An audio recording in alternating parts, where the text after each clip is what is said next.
Hi, welcome to Box on the Box Rock and Celluloid, Bok for short. I'm Edward Box. So today I'm reviewing Dream Theater's 16th studio album, Parasomnia. So this came out last Friday. Quite a buzz about this because it heralds the return of Mike Portnoy. Easy to see why Portnoy's kind of rejoined. I think he'd, spent a lot of time out of the band in various projects. You're never going to play to as big as audiences in those as you would Dream Theater. There's also that sense that the 40th anniversary was coming up. They want to celebrate that. He reconnected with John Petrucci and played in his solo album. And I suppose there's a sense that all the guys are kind of, some of them are in their 60s, but some are hitting the 60s in the next few years. And, time waits for no one, so probably a sense of like trying to kind of complete the journey they started in some respects. It's interesting as their 16th film because you'd think they'd probably aim to try and do 20. I noticed this is the longest gap I think ever between a Dream Theater studio album, maybe apart from between Images, When Dream and Day Unite and Images and Words. It's probably because of Mike coming back and just sorting things out. So what's it like? It's kind of darker in tone. It's built around a loose concept of sleep disorders, parasomnia being a sleep disorder. I must say props to them for the packaging. What I've seen of it's really good. I think the artwork has a nice classic nod to Images and Words and the track Wait for Sleeping a Young Girl on the cover. But also the last album, Black Clouds and Silver Lining, the last one had Mike Portnoy on. Again, it's got that dark sort of hue. So very much... the last few album covers were kind of more brighter conceptual pieces. I've got to say, I really liked quite a lot Distance Over Time. I thought that benefit from being a shorter album. I thought it was easily the best with Mike Magnini on drums. And I did like A View from the Top of the World as well. I think a good move they've done is getting Andy Sneap in to mix these albums. He doesn't seem to use the typical Andy Sneap things and seems to do it a little more sympathetically to Dream Theater's sound. The first thing you notice on this album is the drum sound is better. I always found Mike Magnini's drum sound a bit dead. What he did was amazing, but it just kind of left me cold a bit. It was a little too in time. There wasn't much sort of pocket to me. For all Dream Theater, a very technical band, Mike Portnoy, I think it's important to point out, he has a lot of kind of classic rock and metal DNA in his playing. So you get that John Bonham, even Ringo Starr. He likes the Who, things like that. Maiden. So you've got those elements in it. It's not all just prog-tastic. And yeah, some drummers are critical of Mike Portnoy because they think there's better drummers out like Virgil Donati, who I understand that a lot of drummers think is incredible. And I don't know as much about drumming. And certainly when I listen to me, sounds incredible, but it's a colder feel to me. When I did the Dream Theater auditions, if you remember, Denai was one of the auditionees. I actually like Thomas Lang the best, but that guy's kind of crazy, and Mike Magnini was giving it a lot of rock attitude. So anyway, that's just sort of my take on the opening track, In the Arms of Morpheus. This is an instrumental. It has a kind of long section featuring an alarm clock, creating a kind of metronome. It's got some intense accents on the 8-string guitar, which are my notes here. And you can hear Portnoy come straight in with a blazing fill and some cool double kick drum. But what's apparent is there is a more naturalness to the drum sound. Having Andy Sneap mix as well with Petrucci, kind of going back to more his Images and Words style rhythm sound, still one of the best ever rhythm guitar sounds ever committed in the history of metal to me. Since Distance Over Time, it's kind of like the Mesa Boogie tracks, I think.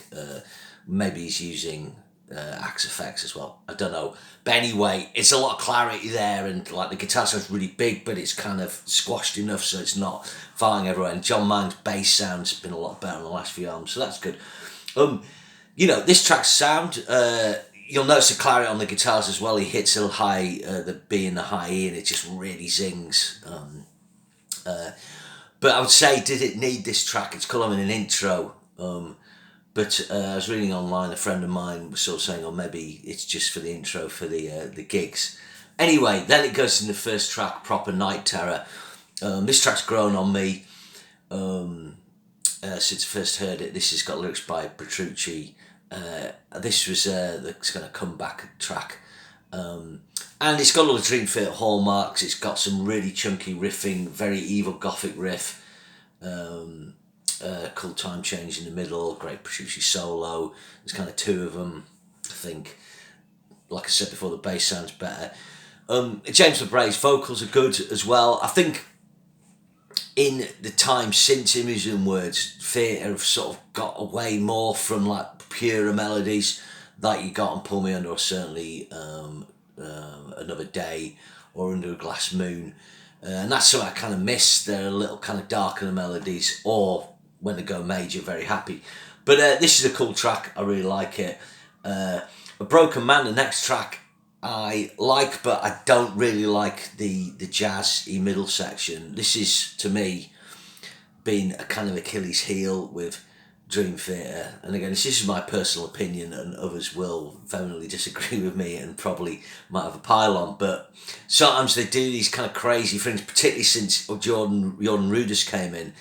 And sometimes I think, do you need to do that? You could just not do it and just shorten the song. But cool lyrics on this. This is probably dealing with PTSD and sleep-related problems with that. Then we got Dead Asleep. This, I think, might be the best track on the album. It's got a Kansas-style intro. Not a band they always touch bass with, but the influence is there. It's got a great flange chugs on this, a bit of a nice EVH influence there, which really pop out. Nice sack attack on pinch harmonics. And it's just a really cool sort of heavy theatre track. Lyrics by Petrucci, 1106. Doesn't seem that long. Like I said, maybe the best track on the album. Next up, Midnight Messiah. This is a track that's grown on me again. When I first heard the track, I was like, it's cool. But it is cool. Lyrics by Mike Portnoy. So obviously getting back on the act on this, people will forget, maybe, well, probably not. Dream Theater fans tend to be very detailed. Is that Mike Portnoy always had a big part in the lyrics prior to his departure. And I imagine John Petrucci probably did a lot of the lifting on that in the time since then. But Portnoy's back here on Midnight Messiah. He mentions this dying soul. Maybe that's a reference to the Train of Thought track. Interesting, that Train of Thought, this has got the heavy sort of ness of Train of Thought. That's a controversial Dream Theater album back in the day because it wasn't as melodic, but a lot of fans, myself included, kind of like that. They liked its sort of more Metallica-ness, Metallica type riffs. As I Am, great track, and this has got a kind of bit of riffing like that. Cool arpeggios in the solo. A lot of clarity on this, on the riffage. But I think this album's more melodic than Train of Thought. But this is a cool track. Then we've got Are We Dreaming? Again, it's a little interlude. I suppose if you look in comparison, there's no vocals on this. Like Wait for Sleep, a little piece about sleep. Again, sort of interesting touching bass with the Images and Words album, the first album to feature Portnoy and LeBray, I guess. But again, I'm not sure it needs this. Then you got Bend the Clock. This would be the sort of equal best track with Dead Asleep to me. This is a ballad. At first when I listened to it, I was like, is this going to be one of those typical Dream Theater ballads? But it goes on a nice journey. It's got a really cool semi-distorted intro with really beautiful voicings. Nice little Hendrix, little phrase in there from Petrucci. Good melodies, the way it builds, and then it just has an epic Petrucci solo, So Petrucci's one of the masters of the epic outro solo. Best of Times, Octavarium. And here he pulls off a zinger, some nice whammy slurring to start off, some bluesy stuff, and then he does some insane alternate picking at the end when he gets up in the 24th fret region, and again it really pops out, but really good. And LeBray does the lyrics on this, and it's good to see him in on the lyrics. Not someone, he does A Broken Man as well, not someone who gets in on the act as much on the songwriting. He's always been in the past very much Portnoy and Petrucci really. And then the Shadow Man incident. Obviously, it wouldn't be a Dream Theater album if it didn't finish with a 90-minute epic, but again, this is one of my criticisms of the band. It's almost like they have to finish every album with an epic. Again, Distance Over Time was quite interesting in that it was 57 minutes long, which is still long for an album, but more the Images and Words length. So backtracking, using words, did finish with Learning to Live in Epic, which was 12 minutes. But since then, they had one album that was one side or one track, but you've had Octavarium, I think it was that 24 minutes. Views from the Top of the World, had a really long track. What do I think of this track? Again, I think there's elements in it that don't need it. It has like a crazy, I call it the Bombay Vindaloo section in it. So if you remember Bombay Vindaloo, the sort of harmonic minor Phrygian dominant jam from the live sort of live mini album recorded at the Marquee, which I was actually there at that gig. Not that anyone would hear my voice in the crowd, but anyway, I should have shouted something stupid, shouldn't I? But again, I just don't think it needs this. Again, I kind of feel like that's something since Jordan Rudess came in, to get these crazy sort of like, there's bits where they've had ragtime middles and 1930s jazz and on other albums. And I mean, look at this, got an Evil Sabbath riff, a spooky intro, some cool middle harmonies, but it maybe could have been shorter.